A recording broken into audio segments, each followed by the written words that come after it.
তুমি যাকে আল্লাহ বলেছো তিনি কেমন জানো? তিনি লা ইলাহা ইল্লাহু, তিনি ছাড়া কোনো মাবুদ নাই। তিনি কেমন? তিনি হাই। তিনি কেমন? তিনি কাইয়ুম। বান্দার ঈদের মসজিদগুলো মরা ছাড়া মসজিদ হয় না। আমাদের মসজিদ জীবনে কখনো মরে না।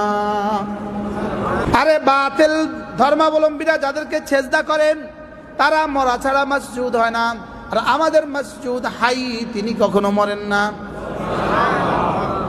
কি আমরা যাকে সেজদা করি তিনি কি বলেন? হাই। আবার বলেন হাই। আর ওদের মসজিদগুলো কি? মাইয়েত। সারা দুনিয়ার সমস্ত বাতিল ধর্মাবলম্বীদের মসজিদ, মসজিদ মানে কি? যাকে সেজদা করা হয় বলেন তারে কি কয়? মসজিদ। তাদের মাবুদ গুলো হলো মাইয়েত, তাদের মাবুদ গুলো মরে গেছে। আর আমাদের মাবুদ হলো হাই। আমাদের মাবুদ কি?